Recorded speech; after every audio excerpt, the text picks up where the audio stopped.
Hey guys, welcome to video number 1 in the Kitchen Table Stamper Sweet Gingerbread Stamp-A-Stack. This is the first of 3 Christmas card series. We're going to do Sweet Gingerbread, Spruced Up, and then Christmas Scotty. So between the 3 classes in the optional class packets, I'm going to help you and me get our Christmas cards done. So this is the Sweet Gingerbread Stamp-A-Stack class packet. We make these up and they're available while supplies last. You can go to kitchentablestamper.com/shop and then filter in the right hand side for class packets to see which packets we have available.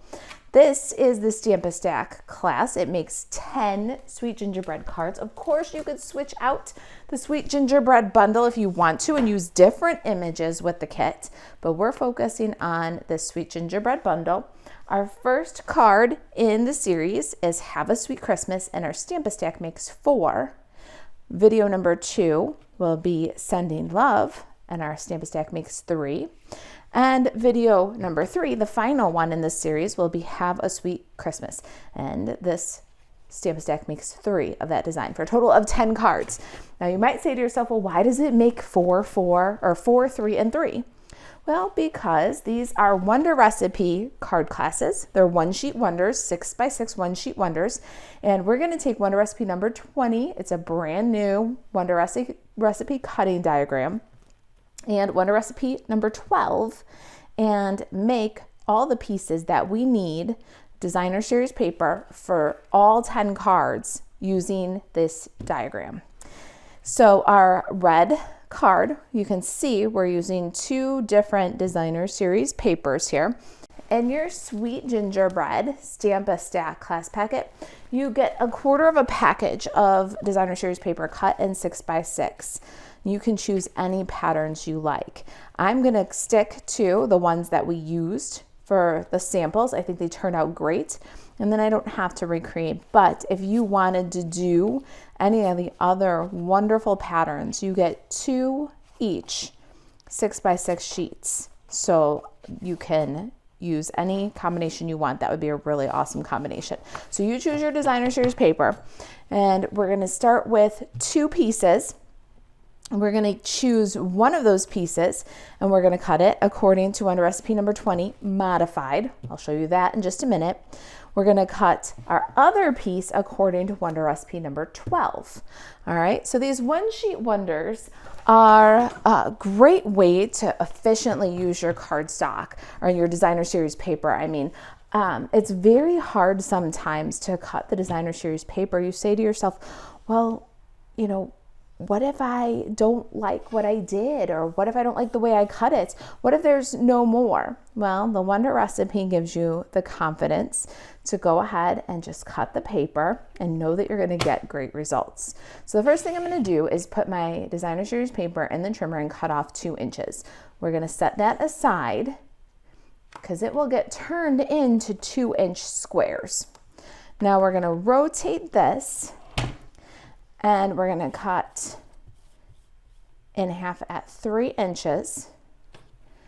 And then we're going to stack that 3 inches and rotate it back and cut at 2 inches. So now you've got 4 2x3 inch pieces, one for each of this design's card. Now, you can cut these apart now, but you're going to reserve these 2x2 squares for our final card. So we've got 3 2x2 squares. You can just pop them on that Wonder Recipe grid. That's what I do with them. Then I know exactly where my pieces are when I need them. The printable grid is available for you at kitchentablestamper.com. Just follow the links below that say for this project details, click here, and then below the embedded video at the blog is where you'll find this printable template. All right, so we've got our first piece handled. Let's set it aside. And now we're going to do our second piece. So we're doing Wonder Recipe 20, but we're going to do a modified Wonder Recipe 20. The nice part about these is you're going to get exactly results you want.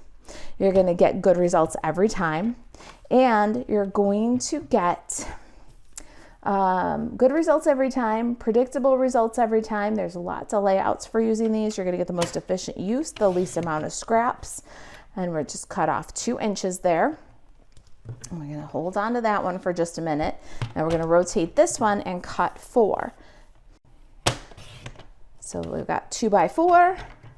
Actually, we're gonna cut 3. And 2 by 4 and 2 by 4. So we're gonna get 4 all together though, hang on, because the next thing we're gonna do is we're gonna modify this now. So we've got our 2 by 4 inch pieces, and the diagram says 2, 2, and 2.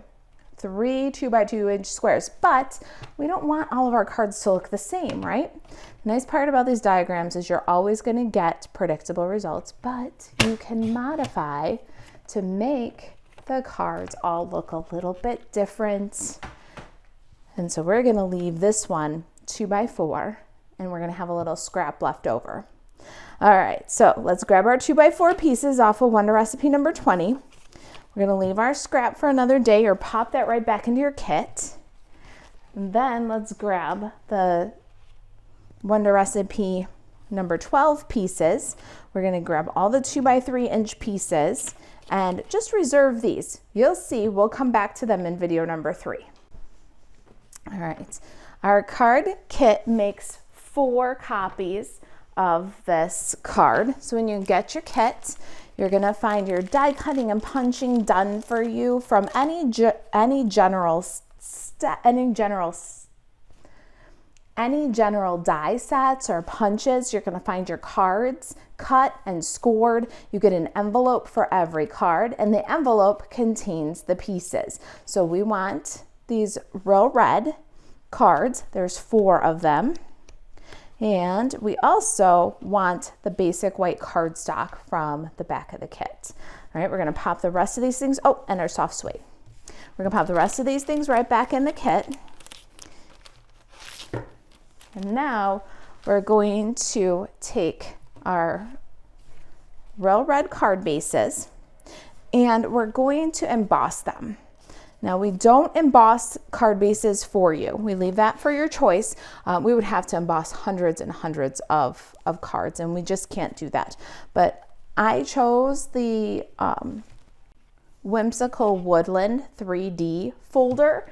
We're gonna go ahead and emboss the front of all 4 cards. Now I'm doing a Stampin' stack here, and I did all of my designs with the Whimsical Woodland folder.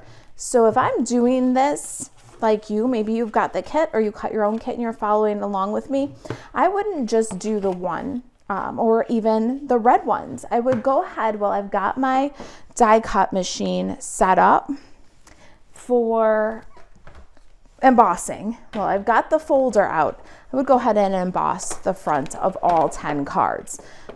But for the sake of demonstration and for somebody who might come in the middle of the series or whatnot, I'm just gonna go ahead and emboss this as we go. So I'm gonna open my embossing folder, I'm gonna pop my card in all the way to the edge. Now here's the thing about this, I do this all the time. I love that edge to edge full front embossing, but you have to be very careful. Slide the back of the card in first, square up the folder so that nothing hangs past this edge of the platform. Then add the plate number 4, which is the specialty plate, on top. Square everything up again and guide it into the machine. You're going to make sure that nothing drags on either this edge of the machine or this edge of the machine. It's really important. You can ruin your folder if it drags.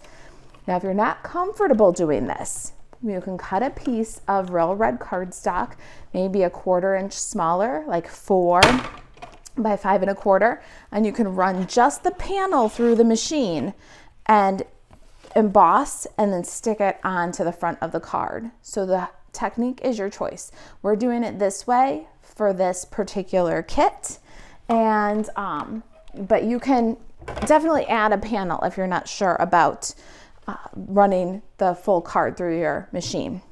All right, so now we've got our card kit here, and inside is a banner that we've cut for you. Here's our designer series papers. Let me get the rest of my cards. What I like to do is after I emboss them all, I just pop them back in. After I stamp some pieces, I just pop them back in, and I'll use the envelopes to keep my pieces organized throughout the whole class. And then when the card is all done, I've got the envelope to send. All right, let's get all of our card bases, our designer series papers, and adhere the paper to the card base. We're gonna do 2 pieces, one of each design, a little bit of liquid glue. We're gluing down to a 3D embossed. It's very deep. So I like a liquid glue so that you can kind of press the glue into that design. We're gonna do the pieces so that they have a little bit of bounce to them, little cattywampus, a little bit of angle. And we're gonna fill quite a bit of the space there. All right, let's get that all done for all of them. Now, if you're really a stacker, you can cut all your designer series paper at one time and then emboss all 10 card bases at one time. Then adhere all 10 designer series papers at one time. And as you keep doing these Stampin' stacks with me, you'll get better and better at identifying those processes where you can literally stamp a stack, where you can stamp all your images at one time. You can die cut images for all the cards at one time. And it really will start making your stamping very efficient, and actually I think more enjoyable too. It's more enjoyable when you can pick up the glue one time and glue everything, or when you can take out the die cut machine and emboss everything that you need and then finish with a nice stack of cards. All right, now the outside of the card is gorgeous, right? But let's take a look at the inside of the card. I think for Christmas cards, it's really important to have an inside of the card because you're sending so many. You want to be able to have a sweet greeting, but not have to write too much if you don't want to. Of course, you could write a little in the margin, but we're going to do Have a Sweet Christmas on the outside, and we're going to line with Sending Love from Our Home to Yours. So what we do with these Stampin' stacks is we've given you basic white cardstock here. There's 9 half sheets. You're gonna take 5 of the 9 and you're gonna cut them to make the liners for your cards. So you got 10 cards, you're gonna cut the liners, and then you can use the little strips and the edges that are left for your stamping and die cutting. And it's so convenient to have those little strips for your gumdrops and the little ends for your trees. It's important that you do this step and you do it for all your cards. So our liners are 3.5 by 4 3/4. Let's line up 4 3/4 and cut. This is the perfect strip for gumdrops. Let's set that aside. We're about to do our stamping. And then rotate 3.5 and you'll get 2 card liners from each of the first 5 half sheets. So there's our 2 card liners. And you're gonna have a rectangle scrap and a long skinny strip. Put those aside, and that's gonna make putting as many items on your die cut machine as possible much easier. All right, so let's go ahead and line the inside of our card. I'm gonna grab my Stampin' Pierce mat, some Garden Green, and Real Red ink. And there's our sample. You can, of course, mix and match the sentiments however you like. We're gonna do Sending Love from Our Home to Yours inside. And I found the easiest way for me to do it was take Sending Love first, center it right to left, and give yourself a good margin at the top so you can write Dear Uncle Fred. Sending Love from Our Home to Yours. I lined up the H in home right underneath the E in love. Made sure everything looked nice and level through the block. And then stamp From Our Home to Yours. And then we're gonna take the little heart image from the Sweet Gingerbread and add a little heart underneath yours so then it can be Love, Susan. Good? All right, let's go ahead and get the liners inside each of our cards.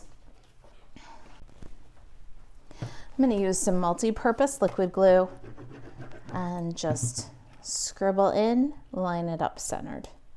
Very simple way to finish the design, send a sweet sentiment without having to write a whole lot of message on the inside. All right, now let's go back to our outside greeting. I'm gonna bring back our Stampin' Pierce mat, our garden green ink pad. We've got a banner that comes in your kit. This is the large banner. It's the long, wide, the biggest banner from Stylish Shapes Dies. We're gonna stamp Have a Sweet Christmas, also in garden green, off to the right a bit so we have some room for our bow and our gumdrops. And by the magic of television, we've got one of those for each of our cards. Let's set those aside with our cards. Now we're going to do our gumdrops. So grab one of those strips and let's get started. We need a green one. I like to do the cool color first for each card. Again, by the magic of television, I've done all my little bits for the other copies of the cards ahead. If I was doing this card Stamp-A-Stack style, I'd be doing all the gumdrops I needed for all 10 cards, all the trees I need for all 10 cards, all the houses I need for all 10 cards, and then die cutting them all. So we have a nice, efficient manner of getting our Christmas cards done. But for the sake of our demonstration, I'm gonna do one start to finish. Oh, you know what? We need a tree. So let's take this other piece from our cutoffs and we're gonna do a tree. Now let's get some more ink pads.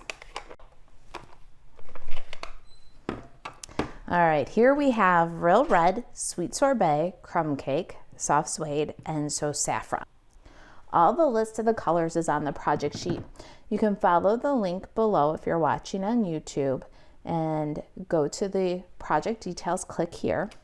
Underneath the embedded video will be a link to the project sheet, a printable project sheet. We got our soft suede roof. Let's put that aside. We can run that through the die cut machine now. And we're gonna do a Sweet Sorbet gumdrop for each card. And here's where we're gonna get crazy. Either we'll agree or we won't agree. I'm not even gonna wipe off between the Sweet Sorbet and the Real Red because the Real Red is a darker of about the same color. So I just switched. So if I'm doing, 20 gumdrops in Sweet Sorbet and then 12 gumdrops in Real Red, I'm gonna do all 20 Sweet Sorbet and then I'm gonna just switch to Real Red after I stamp off, and it's gonna again make the Christmas cards very efficient for you. All right, put aside that strip. Now let's do our house. For our houses, we're gonna need a little bit bigger piece. So now we're gonna go back in and grab those 4 pieces of half sheet cardstock that you have. Let's go ahead and stamp our house on here in Crumb Cake. I did the base of my gingerbread in Crumb Cake. The roof and the details in Soft Suede gives you kind of a nice two-tone effect. And we want really good ink coverage here. We're gonna stamp. Again, I would stamp 8 houses all the way across this sheet for all the cards in the Stamp-A-Stack for the most efficient use of the time and product. So let's go ahead and stamp our house, let the ink transfer, get a nice solid gingerbread. I love it. We're gonna give that just a second to dry before we put the details over. We want our details to be nice and crisp. And so to stamp on the Crumb Cake right now while it's this wet will kind of make the soft suede ink feather. So just give that a second to dry. While we're giving that a second to dry, let me remove some of the ink pads that we're not using.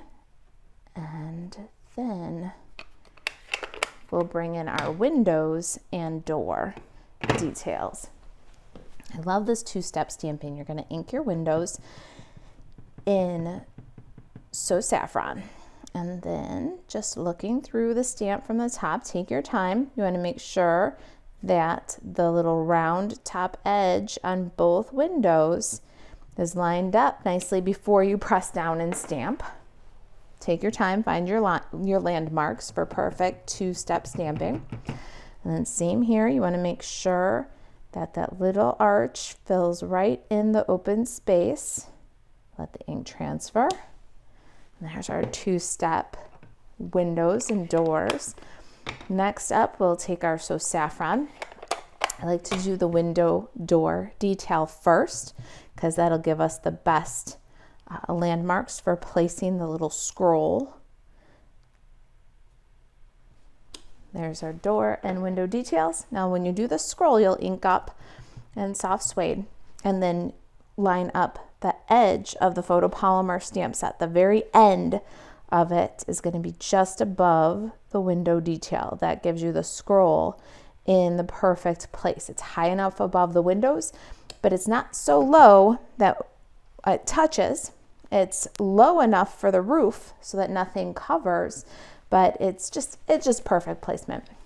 All right, we're going to die cut these bits and we'll assemble our card. All right, got my machine all set up for cutting. And after I cut all my gingerbreads stamped all my gingerbreads on the sheet, then I cut them apart into strips so that I could get one at a time. And took that little strip with all the gumdrops, one at a time. My strip with the house and the roof. And now in one pass, we can use our gingerbread house dies to cut out all the pieces that we need for this card. And the great part about it is that Stampin' Up gave us 3 gumdrop dies, 2 lollipop dies, 2 tree dies, and it really does allow us to get a house and a lot of bits that we can use to decorate the house, all in one efficient pass through the machine. So let's go ahead and line up these dies and give it a crank. All right, there it is, everybody, in one pass. Let's give it a crank. All right, we've got our bits. I'm going to turn them over and grab some dimensional. I love the edges for this. I'm going to cut up a couple of bits of the edges for my tree and my gumdrop. Even for the roof, we're going to add a little piece on the edge here and then line it up on our house. And now we've got a cool little dimensional feature there. And then on the back of each of these pieces too. All my bits are dimensional. I'm going to slide them aside. I've got one set for each card. Let's go ahead and work on the last little die cut detail. Do you see the little fence? I love this die. It's one of those dies that Stampin' Up included that looks awesome with the gingerbread, but you can use it with anything. It'd be very cute for your little trick-or-treat or Halloween scenes. So think outside the box with that die. I'm going to use my adhesive sheets, my Stampin' Up adhesive sheets here. Always a good idea for something as small details as the fence. I'm going to lift up. The sheet is cut into 3 segments. I'm lifting up 2 segments here, and I've got a nice big scrap of soft suede. We've got that in the card kit for you if you've got the kit. If you're cutting your own kit, you can use a scrap, a nice long skinny scrap. I'm going to do this adhesive sheets for all the little sidewalk pieces and all the little fence pieces for all 10 cards. So we're just going to apply adhesive to the cardstock by laying it in the corner and then smoothing down the adhesive. Now I'll cut away from the sheet. We've got the loose side, which is protecting the front side of our cardstock. At the back side, it's all sticky now. So we'll be able to just peel and stick our little fences. Now I found that I needed 2 rows to cut 2 rows for the 4 cards and then divide it up. So I'm going to bring my Stampin' Cut and Emboss machine back in, my little fence die, and let's cut a couple of rows of fence that we can use on these cards. I'm doing a whole Stampin' stack. I'm doing all 3 designs at one time. I'm running the fence through with the little sidewalk blocks for each of the cards as I go. And you're going to want to put this all the way to the edge so that you have enough room across the top to line your sidewalk blocks for the other designs. I'm going to run this 2 times and then save the scrap for the sidewalk blocks. And with a design this intricate, if you want to, go back and forth through the machine, one way and then the other. Here's our beautiful fence.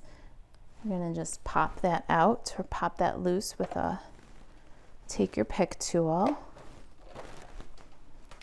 I'm going to try to give it a little push at one end here, and let's see if I can just peel out the whole thing.